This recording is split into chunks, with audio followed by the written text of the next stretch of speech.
Dessa forma, e você também que está aí nos seguindo, nos vendo. Os comunicáveis, e esse seguramente é um dos atributos que é particular de Deus, mas que ele comunica. Servir a dois senhores, ou a dois deuses.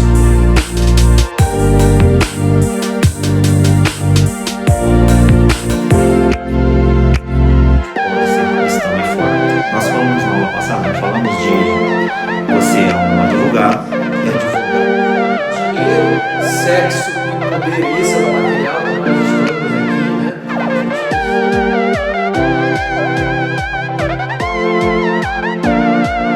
Tem essa preocupação como igreja de trazer aqui para os irmãos para que a gente possa aprender melhor, não pelas nossas pessoas.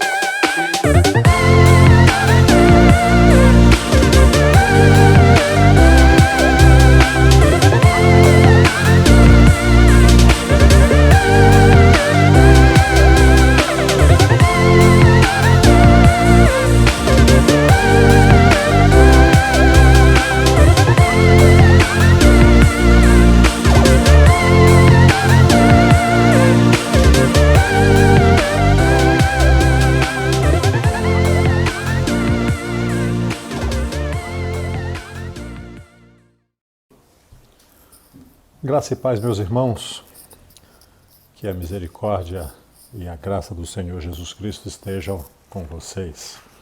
Meus amados, nós iniciamos uma nova revista para esse trimestre, que é a revista Conheça o Novo Testamento, né? Uma revista que se propõe a fazer um panorama bíblico do Novo Testamento. O nosso irmão Pablo falou nas últimas duas lições a respeito de 1ª e 2ª Timóteo. E para continuar com essa mesma revista, nós vamos ver o livro de Tito, né? Uma epístola pastoral, como também o são 1ª e 2ª Timóteo, cujas epístolas têm um enfoque específico, são direcionadas para pessoas específicas. No caso de 1ª e 2ª Timóteo, obviamente, que elas foram destinadas para levar instruções, aconselhamentos, ensinamentos a respeito de como Timóteo deveria agir com as igrejas aonde ele estava responsável. E Tito também tem este mesmo enfoque, né? Paulo orienta Tito para que ele exerça funções muito importantes no desenvolvimento da igreja ali do 1º século. Eu gostaria de iniciar com os irmãos, primeiramente, fazendo algumas considerações. Eu penso que esta nossa primeira lição, nós vamos tratar de quem era Tito, não é? Muito se ouve falar em Tito. Sabemos que há um livro da Bíblia escrito por Paulo, né? Que é uma epístola direcionada a Tito. Mas poucas vezes se ouve especificamente a respeito da biografia deste homem, que é um servo de Deus. Tito, né, era um crente de origem gentílica. Ele não era judeu, ele não era descendente, juntamente com Paulo, de judeu. Ele era gentil, ele especificamente era grego, né? E isso, a gente pode ver isso estampado especificamente na carta de Paulo à igreja da Galácia, né? No capítulo 2, no versículo 3. Tito, ele foi constituído por Paulo como obtendo uma função extremamente importante, que era uma função de supervisor, né? Supervisor de pastores, supervisor de igrejas. É importante a gente destacar, logo no começo da epístola de Paulo a ele, a Tito, o apóstolo Paulo é bem específico ao dizer: por isto te deixei em Creta, para que pusesses em ordens as coisas que ainda restam. Ou seja, essas igrejas dali da ilha de Creta, elas foram, na sua grande maioria, fundadas por Paulo. Só que Paulo, no dinamismo do seu ministério missionário, ele não se deteve muito tempo em Creta e precisou ir para outros lugares. Nós já tivemos a oportunidade de ver em outras meditações nossas de escola bíblica dominical que Paulo ele usava uma estratégia muito peculiar e absolutamente interessante. Ele sempre se dirigia para os grandes centros sociais, para aquelas cidades que tivessem uma grande representatividade e no seu entorno houvessem diversas outras cidades. Porque daquela cidade que ele fazia o polo central de sua missão, ele visitava as outras cidades, constituía igrejas nessas cidades, deixava obreiros naquelas cidades para que aquelas igrejas fossem assistidas por outros crentes. E aí ele ficava como que um coordenador central, né? Dando orientações, escrevendo, recebendo notícias das igrejas que ele havia já instituído e, consequentemente, quando essas igrejas enfrentavam alguns problemas, o apóstolo escrevia cartas para essas igrejas ou para esses líderes, como é o caso aí de 1ª a 2ª Timóteo e Tito, né? Nós vemos que a igreja de Coríntios, o apóstolo Paulo escreveu para lá 3 cartas, né? 2 delas sendo divinamente inspiradas e estão fazendo composição dos 66 livros da Bíblia. E o apóstolo escreveu, e ele escrevia boa parte das vezes estando preso por causa do Evangelho, né? Então o apóstolo Paulo ele tinha esta característica, né? Esta estratégia de pregar o Evangelho de uma forma muito interessante. Aliás, fica aí uma lição para nós que também nos propusemos a pregar o Evangelho hoje, de fazer assim como fazia Paulo, né? Levando a palavra de Deus de modo estratégico, de modo espetacularmente coordenado. Antes de nós darmos continuação, eu gostaria que os meus irmãos, por favor, curvassem aí a sua cabeça, fechassem os seus olhos e nós vamos fazer uma breve oração pedindo ao Senhor que o seu Santo Espírito deposite, né, a sua palavra em nossos corações. Amém? Oremos a Deus. Bendito Deus, no nome de Jesus Cristo, o teu soberano e eterno Filho. Nós queremos glorificar o teu nome, meu Pai, por esta rica oportunidade de meditarmos na tua palavra. Senhor querido, assim como o teu servo Paulo se preocupou, Deus, em estatuir igrejas e deixar, ó Pai amado, as bases da doutrina cristã para elas, através de escritos, através de ensinamentos, através da transmissão da verdade, mas uma verdade, Senhor querido, absoluta, uma verdade não misturada. Que nós também tenhamos essa preocupação, Deus, de transmitir para os teus servos, para a tua igreja, a tua verdade pura, a tua verdade direta, extraída exclusivamente da tua palavra, que é a bússola para os nossos pés. Senhor querido, nos dê a tua bênção e que o teu soberano Espírito deposite na mente e coração de cada irmão que nos ouve nesta noite as tuas sagradas Escrituras, porque são elas quem nos fazem sábio, são elas que nos transformam e são elas que nos revelam a tua grandeza. Em nome de Jesus Cristo, Senhor, nós te oramos e agradecemos.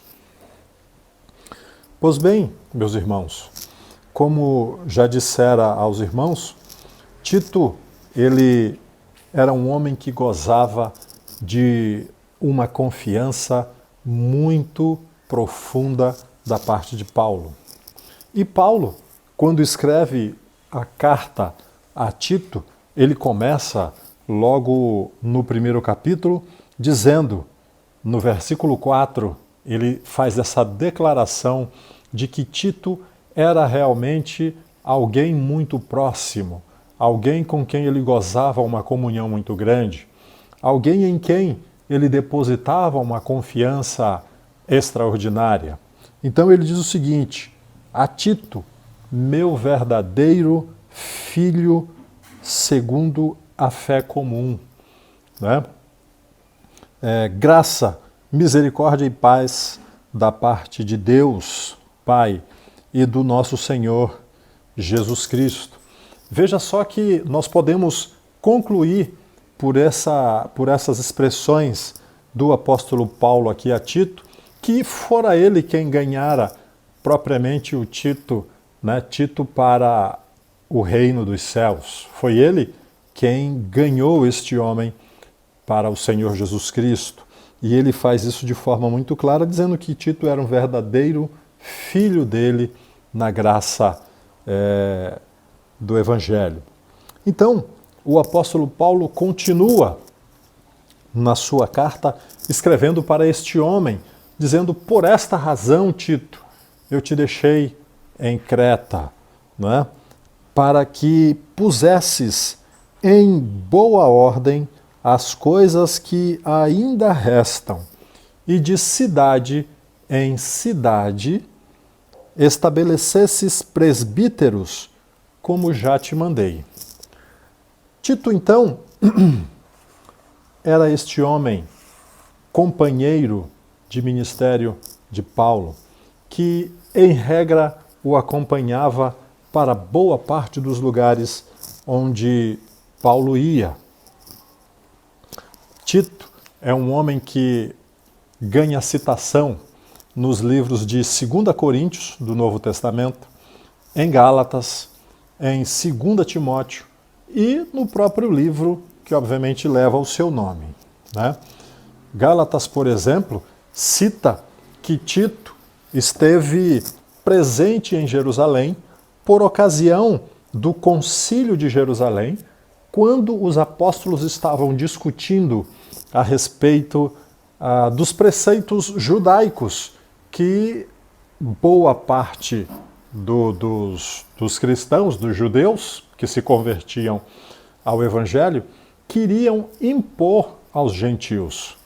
Então houve um concílio, isso está registrado no capítulo 15 do livro de Atos, e este concílio, né, esta assembleia, uma assembleia geral, mundial, poderíamos dizer, naquele tempo, para todos aqueles que conheciam o Evangelho e que, consequentemente, se propuseram a pregá-lo, foram convocados de volta para Jerusalém e ali se reuniram para decidir se as práticas judaicas que eram feitas pelos judeus que se convertiam ao Evangelho também deveriam ser exigidas dos crentes que não eram judeus, mas que haviam se convertido ao Evangelho, ou seja, crentes que eram gentis. E ficou convencionado, ficou acertado, embora a nossa aula não seja disso, mas ficou acertado ali no final do capítulo 15 de Atos dos Apóstolos, a conclusão a que chegaram os apóstolos e ao Espírito Santo de Deus. Não é? Então, nós vemos logo daí que Tito já tinha, àquele tempo, uma grande companhia a Paulo. Ele era um homem, inclusive, experimentado, porque alguém que participou de uma Assembleia Geral ou de um concílio, como este concílio de Jerusalém, seguramente teve grandes experiências, grandes contatos com os apóstolos do Senhor que estabeleceram as bases doutrinárias da igreja cristã. Então, quando Paulo e Barnabé foi lá para Jerusalém, ali estava com ele Tito.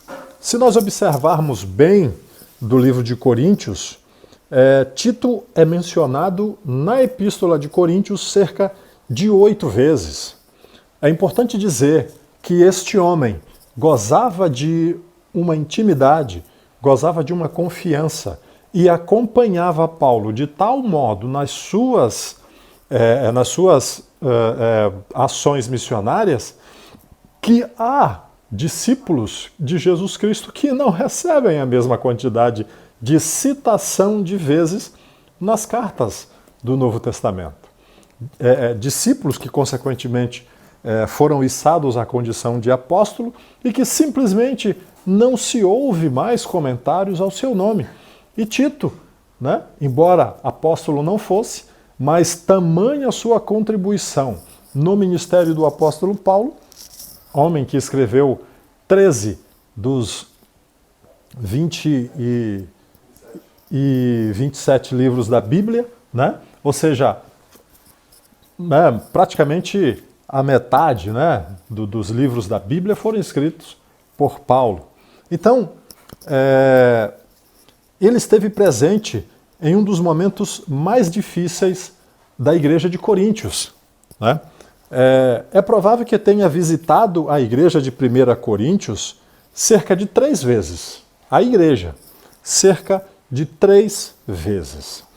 Nessas visitas que Tito fez à igreja de Coríntios, ele tenha supervisionado um período de arrecadação que foi feita naquela igreja para os crentes de Jerusalém que estavam passando dificuldade, né?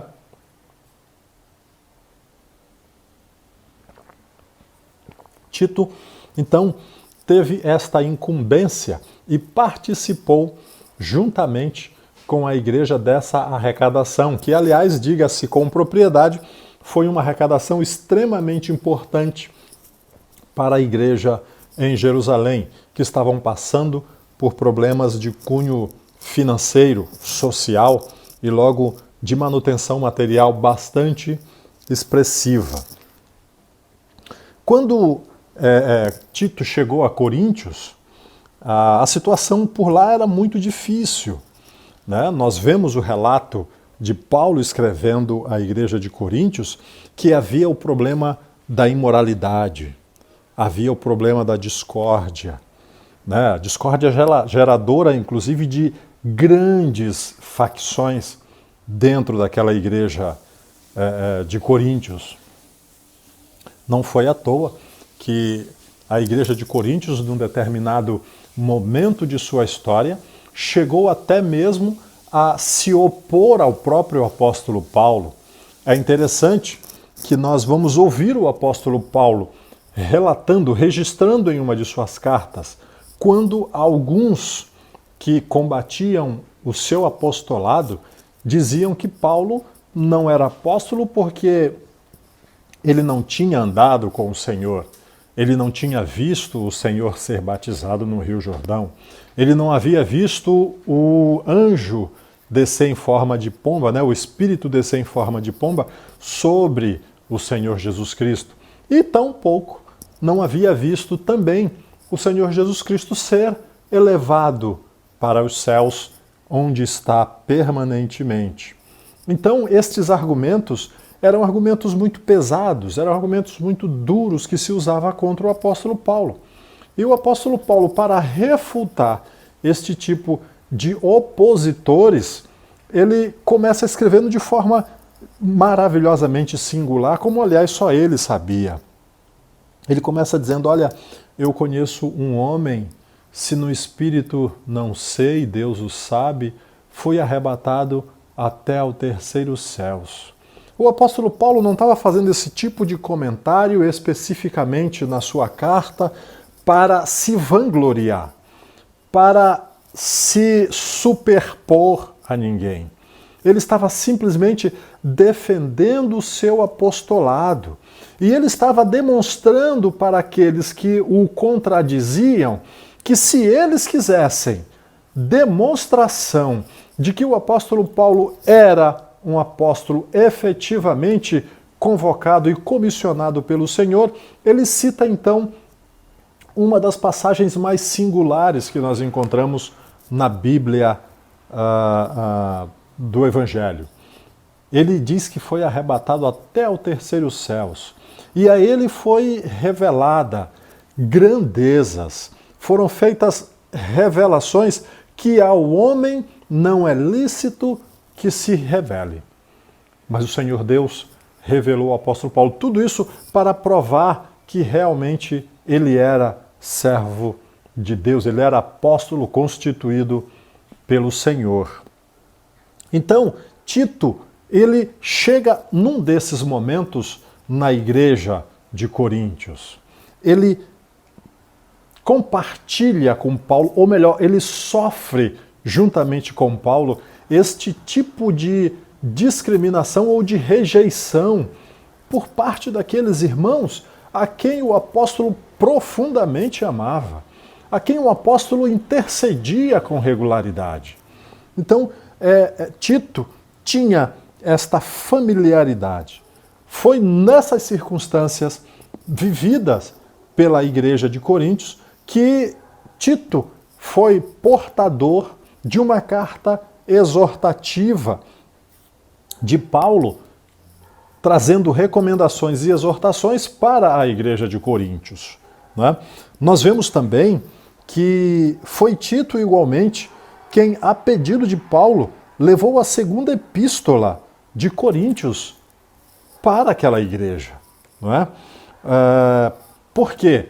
Porque era uma tarefa de suma importância.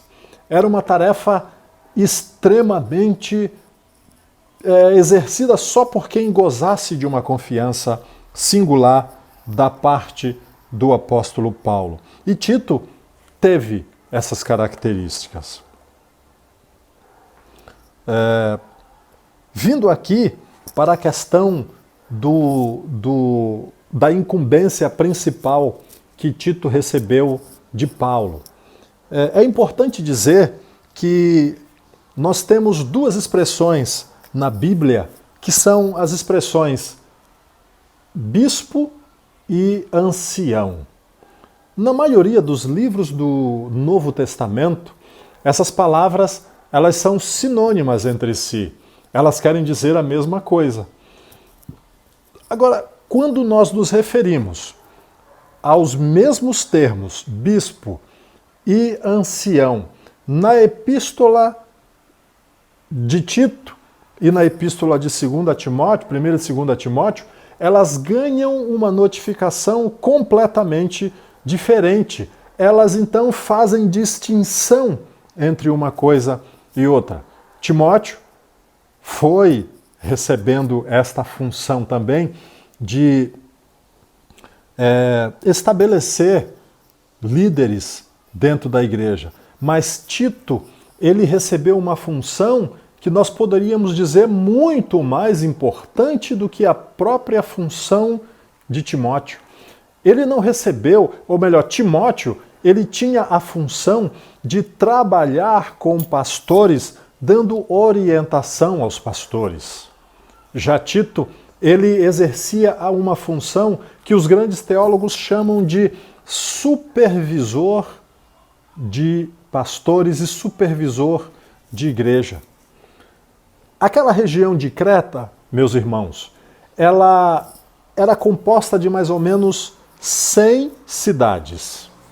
Daí, nós lermos no versículo 8, ou melhor, no versículo 5, o apóstolo Paulo diz assim: por esta causa te deixei em Creta, para que pusesse em ordem as coisas que ainda restam.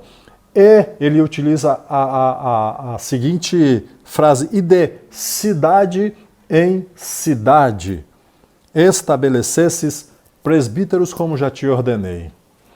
Ou seja, eram cerca de 100 cidades. Não dá para a gente assegurar aqui, para a gente afirmar que em cada uma dessas cidades houvessem uma igreja. Mas seguramente não era uma única igreja. Era uma diversidade de igreja, tendo em vista a expressão pluralizada utilizada pelo apóstolo, quando ele diz de cidade em cidade estabelecesse presbíteros como te ordenei. Haviam várias igrejas naquela região. Quantas eram? Era 50, era 60, era 80? Não sabemos especificamente a sua quantidade, mas sabemos que elas eram várias. E Tito, este servo de Deus, este companheiro de Paulo, recebeu esta incumbência de organizar a igreja e de nomear presbíteros. Veja que a função dele não era ir em cada uma dessas igrejas e ficar pastoreando estas igrejas. Era sim de ir a estas igrejas e no corpo diretivo dessas igrejas estabelecer presbíteros, homens experientes. Aí nós vamos ver que o apóstolo Paulo começa a partir do verso 6, ele começa a dar as características que aqueles presbíteros deveriam ter ao ser constituído como presbíteros. Então, veja só a excelência da palavra de Deus nesse aspecto. É provável que, segundo nós tiramos de 2 Timóteo, capítulo 4, versículo 10, Tito tenha sido enviado para a cidade de Dalmácia, que era uma cidade ali da circunvizinhança de Creta, ou daquela região de Éfeso, onde o apóstolo Paulo efetivamente se encontrava. E aí, ele foi para ali e dali provavelmente enviado para Nicópolis, uma outra cidade, também circunvizinha, e que fazia trabalhos do Senhor naquela localidade.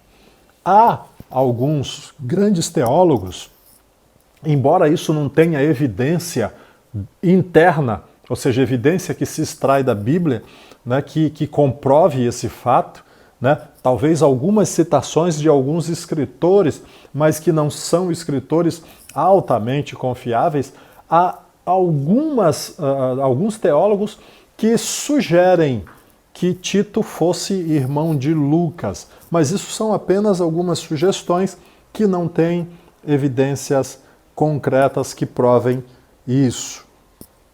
Nós dizemos agora há pouco que o apóstolo Paulo, ao nomear, ao incumbir Tito do ofício de organizar as igrejas que Paulo havia fundado ali em Creta e nas outras diversas cidades, que nós já vimos que são cerca de 100, o apóstolo Paulo dá a função para ele de ancião. Ancião e bispo, como nós já dissemos, boa parte das vezes são sinônimos na maioria dos livros do Novo Testamento. Entretanto, quando falamos em 1 e 2 Timóteo e Tito, ela ganha uma diferenciação, né? Bispos seria ancião e bispo, né? Ou seja, bispo seria do grego episcopos, ou epísporos, ou pessoas com uma determinada carga de experiência na vida cristã, pessoas experimentadas no convívio da fé cristã. Não necessariamente ela precisa ser uma pessoa velha, ela precisa não ser neófita na fé, ela precisaria ter determinadas qualidades que as davam capacitação para exercer essa função de bispo. Agora, o ancião, ele tinha uma função diferenciada, porque ele exercia essa função, como era no caso aí de Timóteo, de Tito, ele exercia essa função que ela era muito mais abrangente e tinha uma carga de responsabilidade muito maior do que a do bispo comumente tratada na maioria dos livros do Evangelho. Então, meus amados, vimos aí que Tito, um homem de importância singular no ministério do apóstolo Paulo, um homem a quem, por intermédio do apóstolo Paulo, o Senhor Deus operou grandes maravilhas na igreja do primeiro século, né? O apóstolo, escrevendo ainda no livro, na epístola de Tito, no versículo 10 do capítulo 1, ele diz o seguinte: porque há desordenados, faladores, vãos e enganadores, principalmente os da circuncisão. Ou seja, eram judeus. Os da circuncisão eram judeus que se convertiam ao Evangelho e saíam desdizendo aquilo que alguns apóstolos ensinavam. Nós sabemos que a doutrina da Igreja de Cristo, ela foi estabelecida pelos apóstolos.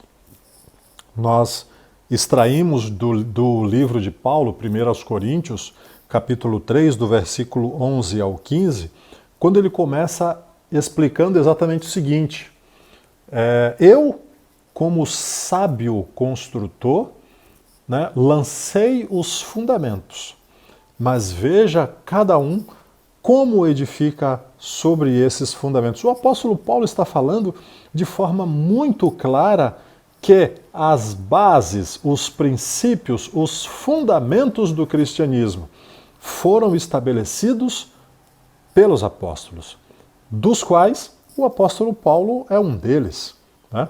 Haja vista só o fato da gente se deparar com cerca de quase 50% do Novo Testamento ser escrito por apenas um apóstolo. Então, isso traz uma demonstração muito clara, isso deixa muito evidente que o apóstolo Paulo, ele, para desenvolver todo este ministério, ele se valia de outros companheiros, de outros cooperadores, de outros ajudadores que lhe davam apoio para fazer a obra de Deus. E é muito importante a gente considerar este ponto especificamente aqui na questão da igreja de Tito. Louvado seja o nome de Jesus Cristo. As igrejas precisavam então dessa organização. Uma coisa que a gente deve ter em mente é que um trabalho dinâmico, como era o trabalho ministerial de Paulo, ou o trabalho de missionário de Paulo, ele montava aquela estratégia num local específico e a partir dali ele ia fazendo o trabalho, plantava a igreja numa determinada cidade, boa parte das vezes na casa de uma daquelas pessoas que haviam aceitado o Evangelho e que o apóstolo Paulo denotava que ele percebia uma conversão mais genuína, mais íntegra, e aí ali ele já estabelecia um ponto de pregação, deixando uma pessoa com uma certa carga de instrução para dar continuidade àquela igreja. Entretanto, é neste período especificamente que o apóstolo Paulo também funda as igrejas lá daquela região de Creta e aquelas cidades que circundavam a cidade de Creta.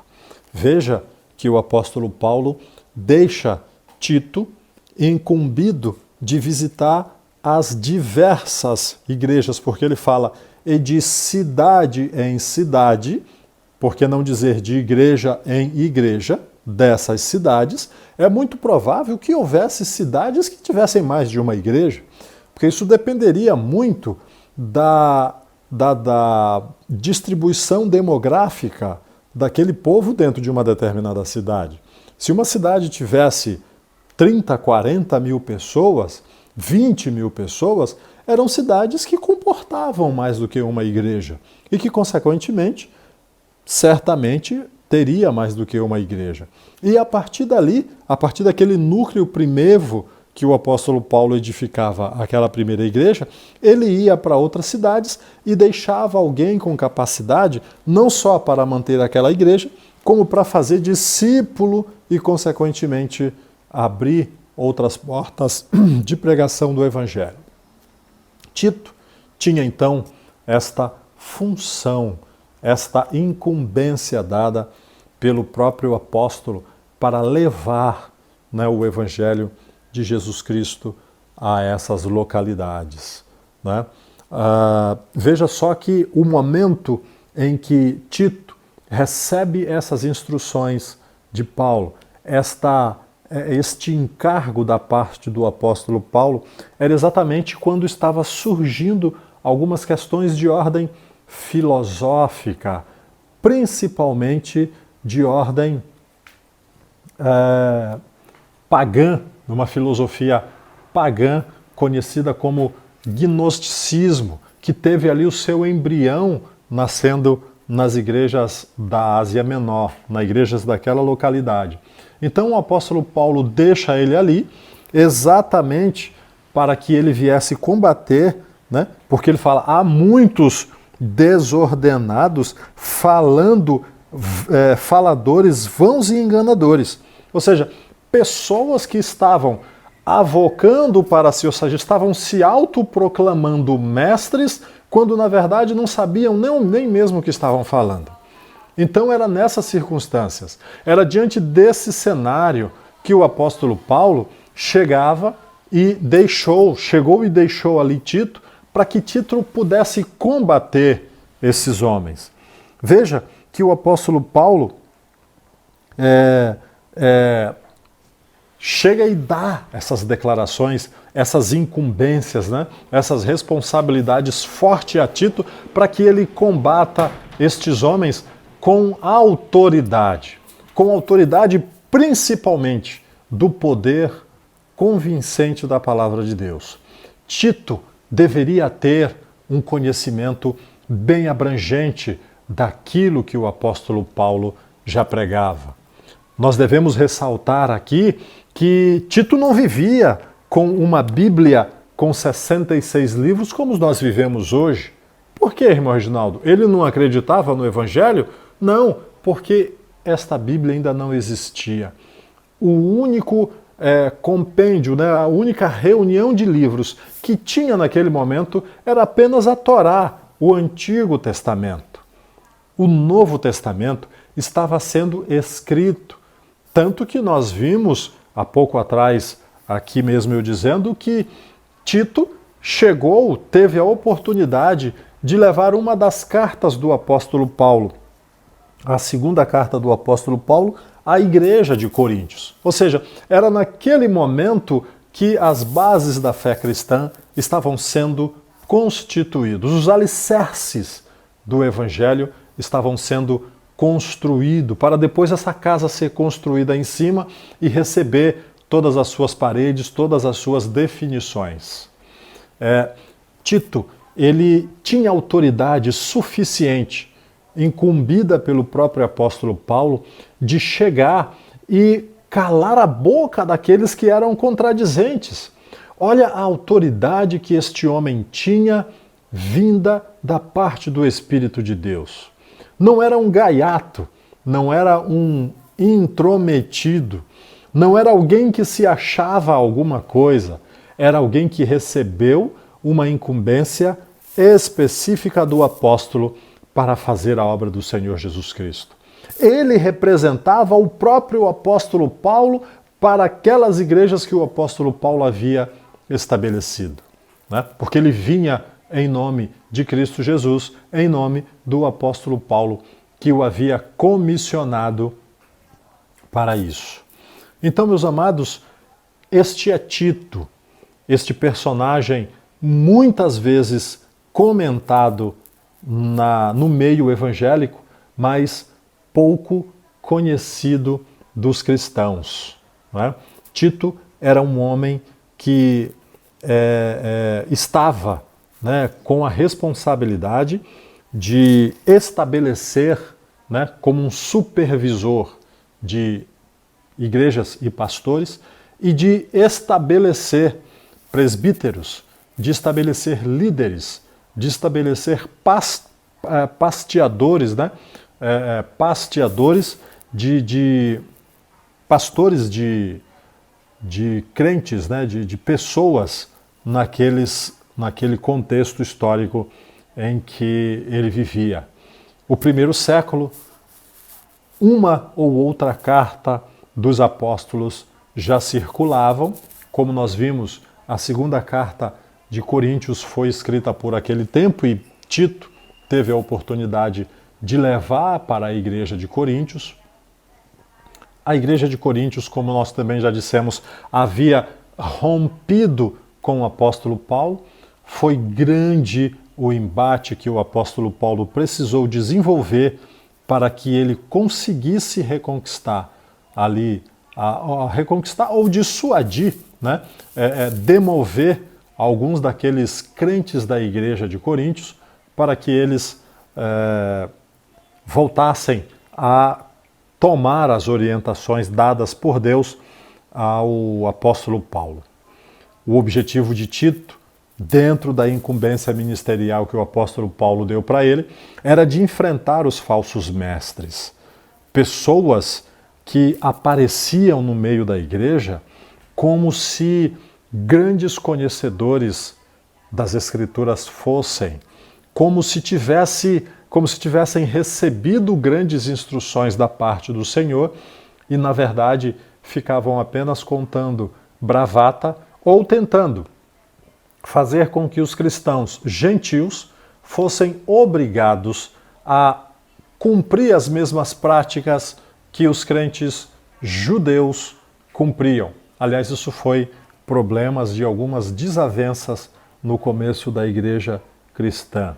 E Tito, né, escolhido por Paulo, homem experimentado, homem conhecedor, homem com uma capacitação especial, com poder de dissuasão muito grande.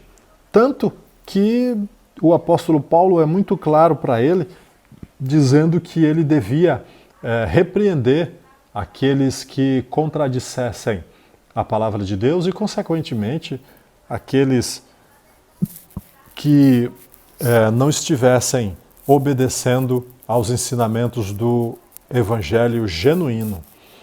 Este é Tito, um homem que seguramente contribuiu muito comigo e contribuiu muito também com a sua vida, porque foi instrumento de Deus para a propagação do evangelho. No domingo que vem, nós vamos entrar propriamente na carta de Tito, nós vamos ver os conselhos mais particularizados que o apóstolo Paulo deu para o seu companheiro, para o seu discípulo, né? Para aquele homem que era um verdadeiro braço direito para ele, né? Paulo teve vários auxiliares, né? Vários discípulos, teve amanuenses, pessoas que ele ditava e a pessoa escrevia para ele, né? Nós temos algumas cartas que o apóstolo Paulo não conseguiu escrever propriamente, porque ele tinha um problema de visão. Ele estava já com a visão ruim e a luz não era a luz como nós temos hoje, a luz elétrica, que você acende uma lâmpada de 300 watts e ela ilumina até o meio da rua no escuro.